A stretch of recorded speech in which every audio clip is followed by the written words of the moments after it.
그러나 여러분 기억하십시오. 하나님은 이 모든 어려움과 슬픔, 고난, 질병까지도 모든 걸 합력하여 선을 이루시는 하나님이십니다. 그 슬픔과 고난과 질병까지도 우리에게 결국은 복이 되게 하실 것임을 믿으시기 바랍니다. 합력하여 선을 이루고 복이 되게 하시고 구원이 되게 하시고, 바로 그 하나님을 믿는 그 믿음, 그 믿음으로 바로 서시기를 바랍니다. 여러분, 용서는 사랑과 믿음의 핵심입니다. 여러분, 그 믿음으로 마음에 품은 모든 분노와 화, 미움을 다 버리고 용서합니다. 하나님 나라의 평강을 누리며 날마다 살아갈 수 있게 되기를 간절히 축원합니다.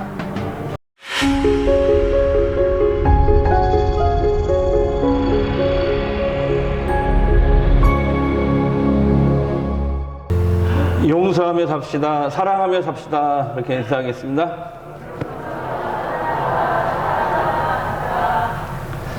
요셉이 애굽의 총리가 된 지 9년이 지났습니다. 진짜 요셉의 꿈대로, 그 해몽대로 애굽의 7년 대풍년이 먼저 왔고, 그 후에 바로 흉년이 찾아옵니다.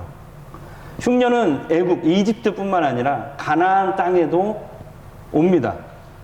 가나안 땅에 살았던 이 야곱의 가족 70명도 먹을 것이 없어가지고 굶어 죽을 지경이에요. 야곱은 애굽에서 식량을 판다는 소문을 들어요. 그래서 베냐민만 빼고, 아들 베냐민만 빼고 나머지 10명의 그 아들들을 애굽으로 급히 보냅니다. 형들은, 이 10명의 형들은 애굽의 총리에게 큰 절을 올립니다. 요셉은 단번에 형들임을 알아봐요. 22년이나 그 세월이 흘렀지만 바로 알아봅니다. 여러분, 어떻게 그 얼굴을 잊을 수가 있겠습니까? 그러나 형들은 전혀 요셉을 알아보지 못해요. 상처를 준 사람은 잊어도 상처받은 사람은 쉽게 잊지 못하는 법이에요. 형들은 총리가, 지금 애굽의 총리가 요셉인 줄 모르고 요셉에게 큰 절을 올렸잖아요. 여러분, 어디서 많이 본 장면 같지 않아요? 바로 요셉이 어릴 때 꾸었던 꿈, 바로 형들이 건방지다고 미워했던 꿈, 하나님이 요셉에게 주셨던 그 비전이 22년 만에 현실에서 이루어지는 이 순간입니다. 그 왼수 같은 형들을 바라보는 요셉의 심정은 여러분 어떠했을까요?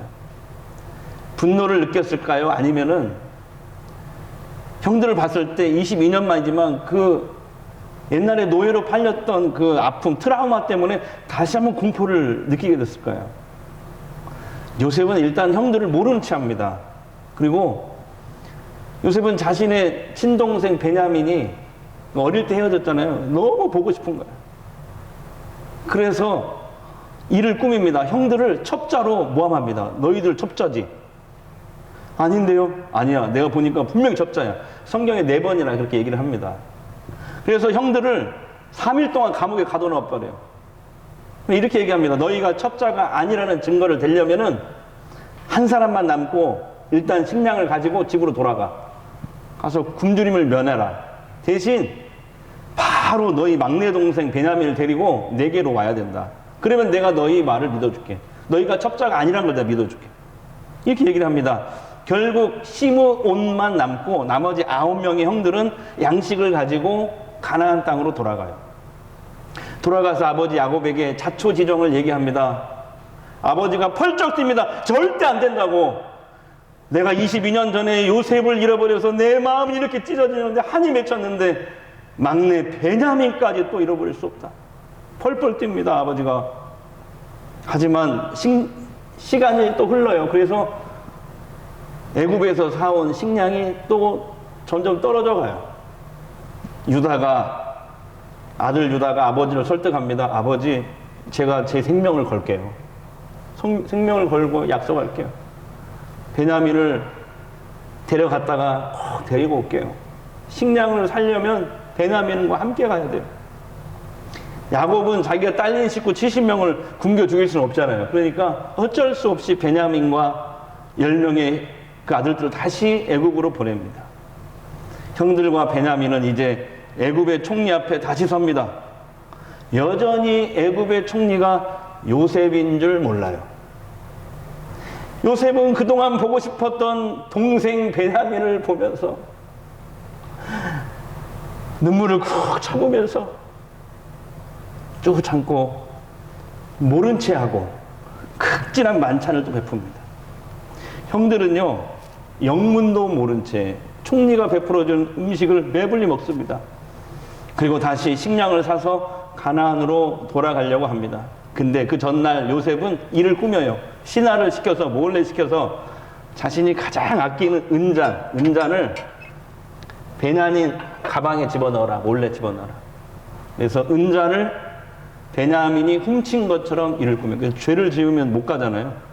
그래서 자기 곁에 두려고 요셉이 이런 일을 꾸며요.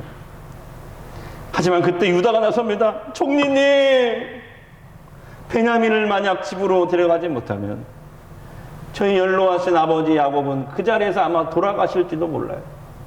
그러니까 제가 내 동생 베냐민을 대신해서 벌을 받고 총리님의 노예가 될 테니까 이 베냐민은 집으로 돌아가게 해주세요.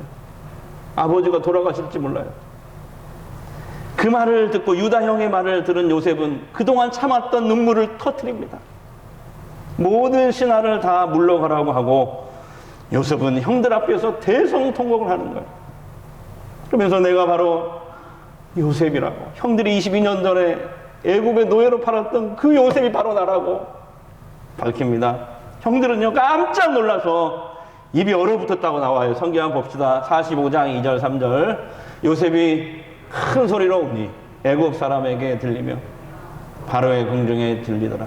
요셉이 그 형들에게 이르되 나는 요셉이라 내 아버지께서 아직 살아계시니까. 형들이 그 앞에서 놀라서 대답하지 못하더라. 형들은 어리둥절해서 할 말을 잃고 두려움에 떨어요. 당연하죠. 22년 전에 그렇게 살려달라고 울부짖는 그 동생 요셉을 형들은 뒤도 돌아보지 않았잖아요. 죽이려고 구덩이에 빠졌다가 결국은 애굽의 노예로 팔아버렸잖아요.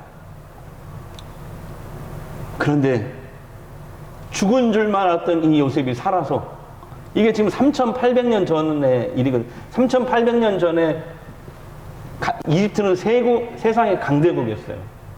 그 애굽의 이집트의 2인자란 말이에요. 2인자 요셉이. 애굽의 총리가 되어서 자기들 앞에 딱 나타났으니 아, 이제 우리는 다 죽었다. 우린 죽은 목숨이다. 그런 생각이 안 들었겠어요? 근데 여러분, 요셉의 형들에게 가장 큰 문제는 무엇일까요? 그들은 자신들이 동생에게 22년 전에 저질렀던 죄악을 숨기고 모른 척하고 아버지도 속이고 그렇게 살아왔을 거예요. 하지만 그들 마음속에 항상 죄책감이 도사리고 있었어요. 그런 말이 있잖아요. 맞은 사람은 발 뻗고 자도 때리는 사람은 못 잔다고. 그런 말 있죠. 22년이라는 세월이 지났지만 죄는 세월이 간다고 없어지는 게 아니에요.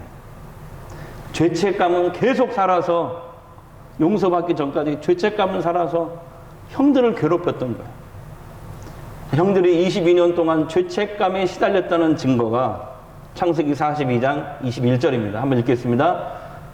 둘이 서로 말하되 우리가 아우의 일로 말미암아 범죄하였다. 그가 우리에게 애걸할 때 그 마음의 괴로움을 보고도 듣지 아니하였으며 이 괴로움이 우리에게 임하였다. 그들이 서로 말하되, 그들이. 그러니까 이 본문은 뭐냐면은 형들이 요셉에게 처음 만났을 때 3일간 옥에 갇혔잖아요. 첩자로 몰려가지고. 그때 감옥에 갇혀서 형들이 이부동성으로 한 얘기예요. 아이고, 그동안 동생에게 저지른 일로 진짜 괴로웠는데 드디어 올 것이 왔구나. 이렇게 하늘의 벌을 받는구나. 여기서 죄책감을 쏟아내잖아요. 여러분, 우리는 살아오면서 서로에게 상처를 주고 상처를 받습니다. 우리는 누군가에게 상처를 준 가해자가 될 수도 있고 또는 반대로 상처를 받은 피해자가 될 수도 있어요. 근데 우리는 너무 못됐어요. 저를 포함해서. 죄인이라서 그런 것 같아요. 죄성이 있어서 자신이 받은 상처만 기억해요. 내가 다른 사람에게 상처 준 것은 모르는 경우가 대부분이에요. 특히 많은 사람들이 그런 것 같아요. 내가 받은 상처는 어떻게 그럴 수가 있어? 이렇게 크게 여기면서 내가 준 상처는 그럴 수도 있지. 가볍게 여기는 경우가 많습니다. 특히 어디서 그러냐면 가족, 가까운 사이에서 그래요. 교회, 직장, 일터 등 가장 가까운 사이에서 주로 이런 일들이 발생합니다. 얼굴을 매일 봐야 하잖아요. 일주일에 한 번씩 봐야 하잖아요. 근데 여전히 금이 가 있어요. 앙금이 있어요. 또 때로는 말씀을 듣고 그냥 용서를 하고 싶어. 풀고 싶기도 해. 잘 안 돼. 막상 그 사람 얼굴을 보면 속에서 막 부글부글 주먹이 하나 확 올라옵니다. 그래서 심지어는 그 사람 잘못되는 거 내 눈으로 언젠가 보고 싶어요. 그리고 그걸 기도할 때도 있어요. 여러분, 물론 하나님은 그런 기도 안 들어주십니다. 이런 일이 누구나 몇 번씩 있을 거예요. 제가 우리 교회는 아니고요. 전에 있던 그 교회. 전에 있던 교회. 권사님이에요, 권사님. 근데 권사님이 제가 담당하는 교구의 권사님인데 미워서 못 살겠대. 용서가 안 된대. 그러면서 저한테 알려줬는데 종이에다 이름을 그 사람 써가지고 바늘로 이렇게 했는데 얼마나 미우면 막 그러겠어요. 권사님이 말이에요. 네. 그리고 얼마 전에 목사님이 이제 어떤 목사님이 은퇴를 하셨어요. 은퇴를 하셔서 놀러 갔어요. 초청을 받아서 놀러 갔는데 그 목사님 그 서재 옆에 샌드백이 이렇게 걸려 있더라고요. 그래서 목사님 운동하세요? 그러니까 옛날에 많이 했지 그러더라고요. 얘기 들어보니까 목회할 때 목사님도 인간이잖아. 미운 사람 있어요, 없어요? 있어요, 없어요? 저는 없어요. 네, 저는 없어요. 분명히 저는 없는데 그 목사님 미운 사람이 있었나 봐. 그래가지고 종이에다가 이렇게 미운 사람 이름 해서 테이프를 붙여가지고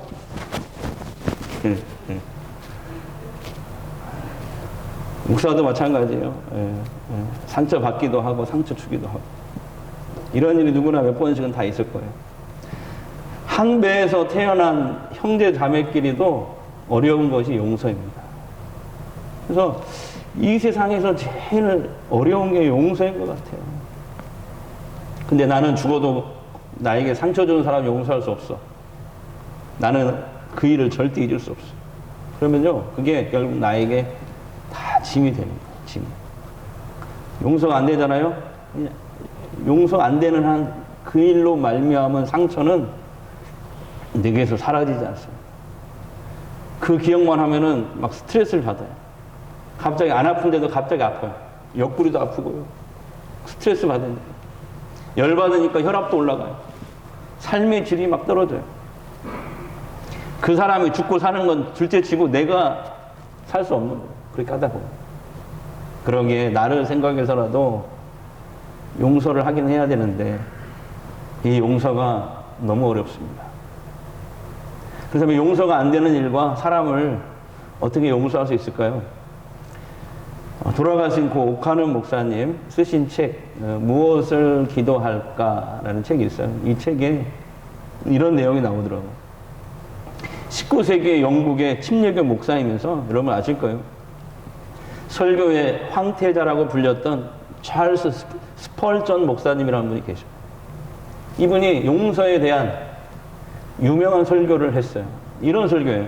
형제 여러분, 다 용서하고 잊어버리십시오. 당신이 미친 개를 땅에 묻을 때 꼬리만 땅 위로 기념탑처럼 남겨둘 수는 없지 않습니까? 무슨 뜻이냐면요. 옛날에 200년 전에 영국은 미친 개를 어떻게 처리했냐면은 잡아가지고 산채로 땅에 묻었나 봐요. 위험한 개를 묻을 때는 완전히 묻어야지 꼬리만 이렇게 땅 위에 남겨놓으면 안 된다는 거예요.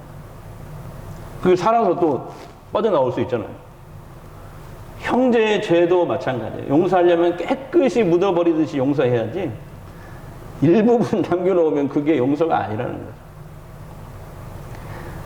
이런 이야기를 그 스펄전 목사님이 하신 것은 이처럼 용서를 하려고 해도 200년 전이나 우리 시대나 또 성경 시대나 용서가 어렵다는 거예요. 용서를 한다고 해도 앙금이 남는 경우가 많고, 꼬리가 남는 경우가 많고, 그렇기 때문에 이 설교를 한 거예요. 여러분, 그만큼 용서가 어렵습니다. 오카는 목사님 이 책을 통해서 성도들이 용서하지 못하는 이유를 두 가지 때문이라고 지적하고 있어요. 첫 번째는 뭐냐면, 그 형제를 용서하려면은 큰 대가를 내가 대신 치러야 하기 때문에 그렇다는 거예요. 예를 들면은, 동생이 5천만 원을 꿔왔어. 근데 안 갚아. 그래서 자신의 삶에 큰 손해가 생겼어. 그러면 이 동생을 용서하는 것은 어떻게 해야 돼요? 5천만 원이라는 그 큰 손해를 내가 입어야 돼요. 네. 그 대가를 내가 대신 치러야 되기 때문에, 그래서 용서가 어려운 거예요. 두 번째로 옥 목사님 얘기하는 것은 형제를 용서하기가 어려운 이유가 이거예요. 참 공감이 가는 얘기인데요. 용서는 한 번 용서하는 것으로 끝나는 게 아니라 반복해서 계속 용서해야 될 필요성을 느끼게 만드는 그런 형제들이 교회 안에도 많다는 거예요.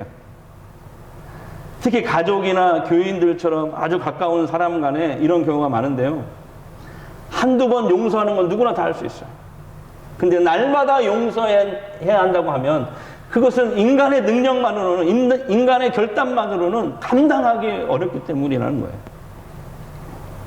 요셉도요, 평생 용서가 안 되는 일과 사람이 있었어요. 바로 형들이에요. 형들 때문에 13년간 고난당한 일을 생각하면 절대 용서가 안 되죠. 그런데 요셉은 자기 앞에서 이렇게 두려움을 떠는 형들에게 이렇게 말합니다. 35장 5절입니다. 함께 읽겠습니다. 당신들이 나를 이곳에 팔았다고 해서 근심하지 마소서. 한탄하지 마소서. 하나님이 생명을 구원하시려고 나를 당신들보다 먼저 보내셨나이다. 아, 그때 형들이 나를 팔지 않았으면 우리가 이 흉년에 다 죽었겠구나. 그때 형들이 나를 죽이려고 하지 않았으면, 애굽에 팔지 않았으면 내가 애굽에 올 수 없었지. 하나님은 형들을 이용해서, 그 시기심과 미움까지도 이용해서 나를 이곳에 보내시고 결국 총리로 삼으시고 나와 내 가족들을 먹여 살리고 뿐만 아니라 이웃 나라까지 다 그 생명을 구원하셨구나. 하나님의 뜻을, 계획을 깨닫는 순간 요셉은 그 왼수 같은 형들에게 대한 미움, 화, 분노가 사라진 거예요. 요셉은 형들에게 앞으로도 흉년이 5년간 더 지속될 것이니 빨리 가서 아버지와 식구들을 애굽으로 모셔오라고, 함께 살자고 그렇게 말을 합니다. 그렇게 야곱의 가족은 70명은 애굽 고센 땅으로 이주하게 됩니다. 제가 이 애굽 고센 땅을 15년 전에 한번 가봤거든요. 근데 정말 거기는 목축업하기에 좋은 땅이더라고요. 가서 보니까 풀도 많고. 이집트의 다른 곳은 다 사막인데 거기만 고센 땅. 야곱의 가족들이 애굽 고센 땅에 이주해서 17년간을 계속 살다가 아버지 야곱이 돌아가셔요. 17년간 살다가 자식들이 야곱의 장례를 애굽 국장으로 치르는데요, 70일 동안 치릅니다. 그리고 장지는 어디냐면 가나안 땅으로 가요. 약속의 땅, 가나안 땅. 가나안 땅으로 가서 장례를 마친 후에 돌아왔는데 요셉의 형들은 다시 두려움에 빠지는 거예요. 이렇게 생각하는 거죠. 아마 요셉이 그동안 아버지가 살아계셨기 때문에 가만히 있었지, 이제 아버지가 돌아가셨으니 우리에게 진짜 복수할지도 모른다. 이렇게 마음을 먹고 떤 거예요. 여러분, 그러나 요셉은 다시 한번 형들을 안심시키며 위로와 격려까지 해요. 창세기 50장 20절 21절 보겠습니다. 당신들은 나를 헤아려 하였으나 하나님은 그걸 선으로 바꿔서 오늘과 같이 많은 백성의 생명을 구원하게 하시려 하셨나니 당신들은 두려워하지 마소서. 내가 당신들과 당신들의 자녀를 기리리다 하고 그들을 간곡한 말로 위로하였더라. 아멘. 그러니까 여러분, 형들은요, 요셉을 만난 후에도 17년간 정전긍긍하고 살았던 거예요. 아버지가 돌아가시기 전까지 요셉이 돌아가신 후에는 변할 수도 있다. 요셉이 언제 돌변할지 모른다. 전전긍긍했던 거예요. 불안에 떨어 살았던 거예요. 그러니까 형들이 생각할 때도 요셉에게 그때 저지른 그 죄는 용서받지 못할 죄를 저질렀다고 생각을 한 거예요. 그런데 어떻게 요셉은 형들을 용서할 수 있습니까? 그 힘이 어디서 나온 거예요? 요셉은 이 모든 것들이 많은 사람을 구원하고 살리기 위한 하나님의 뜻과 계획이었다는 것을 깨달았지만, 그것도 있지만 가장 중요한 건 이거예요. 형들에게 받았던 상처와 아픔을 다 덮어버리고도 남을 하나님의 은혜와 축복을 받았기 때문에 그래요. 하나님의 은혜가 요셉의 상처를 덮어버린 거예요. 할렐루야. 그래서 용서할 수 있는 힘이 생긴 거예요. 용서는 사랑과 믿음의 핵심이에요. 우리도 마찬가지예요. 하나님을 믿고 믿음을 가지고 하나님의 말씀을 듣고 하나님의 뜻을 따라 살면, 여러분, 우리 삶에 일어나는 모든 불행한 사건이 얼마든지 복된 사건으로 바뀔 수가 있는 것입니다. 네. 그리고 어떻게 사람의 힘으로 다른 사람에게 받은 상처와 아픔을 쉽게 잊을 수가 있겠습니까? 못 잊어요. 용서가 안 되죠. 그러나 내가 받은 상처보다 하나님께서 더 큰 은혜를 내게 주시면 잊을 수가 있는 것이죠. 그 상처를 은혜가 덮어버리기 때문에. 여러분, 하나님의 은혜를 날마다 구하셔야 돼요.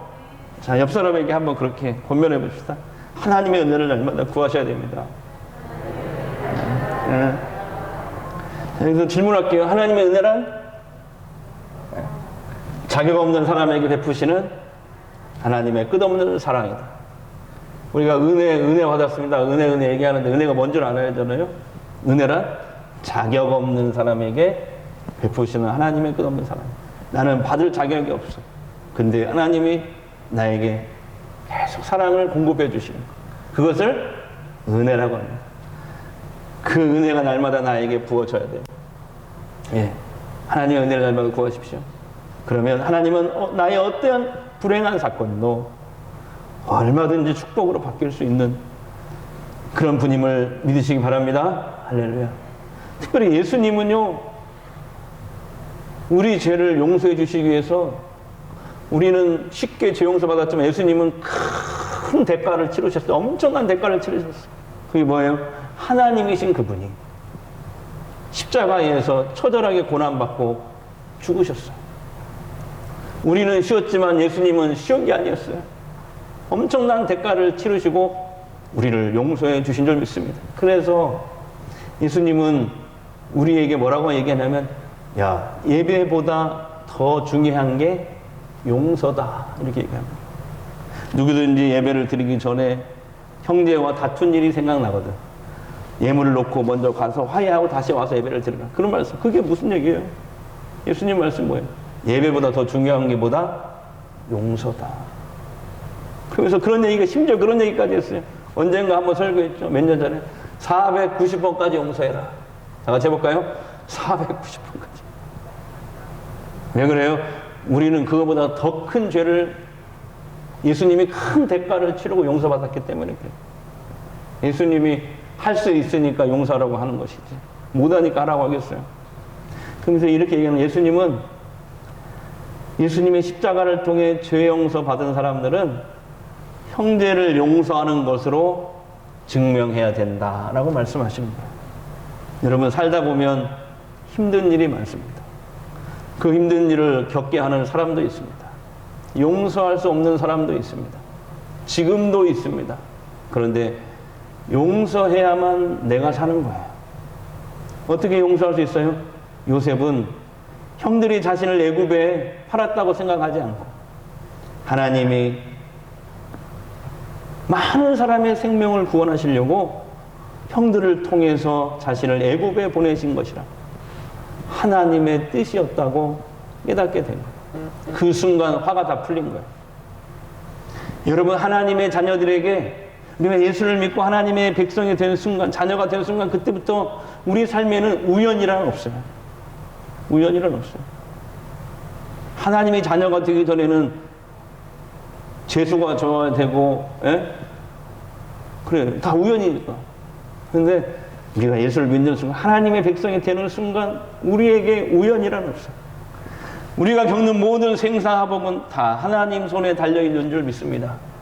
과거에 그 일을 겪게 하신 분, 아니면 혹시 지금 겪게 하시는 그 분이 사실은 하나님이십니다. 우리를 그 어려움에서 피하게 하실 수도 있지만 잠시 내버려 두는 거예요. 왜? 지금은 우리가 힘들지만 나중에 보면 그게 더 우리에게 유익이니까. 그때 그것 때문에, 그 아픔 때문에 너 하나님께 나와서 붙잡았잖아. 다시 하나님을 찾았잖아. 그럴 수 있잖아. 그러나 하나만 여러분 기억하십시오. 하나님은 이 모든 어려움과 슬픔, 고난, 질병까지도 모든 걸 합력하여 선을 이루시는 하나님이십니다. 그 슬픔과 고난과 질병까지도 우리에게 결국은 복이 되게 하실 것임을 믿으시기 바랍니다. 합력하여 선을 이루고 복이 되게 하시고 구원이 되게 하시고, 바로 그 하나님을 믿는 그 믿음, 그 믿음으로 바로 서시기를 바랍니다. 여러분, 용서는 사랑과 믿음의 핵심이에요. 여러분, 그 믿음으로 마음에 품은 모든 분노와 화, 미움을 다 버리고 용서하며 하나님 나라의 평강을 누리며 날마다 살아갈 수 있게 되기를 간절히 축원합니다. 나의 갈 길 다가도록 주 인도하시네.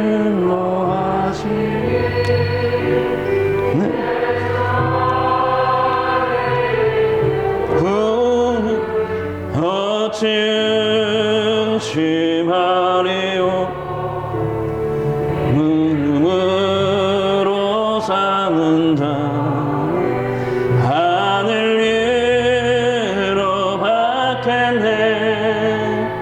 무슨 일을 만나든지 만사 통하리라. 무슨 일을 만나든지 만사 통하리라.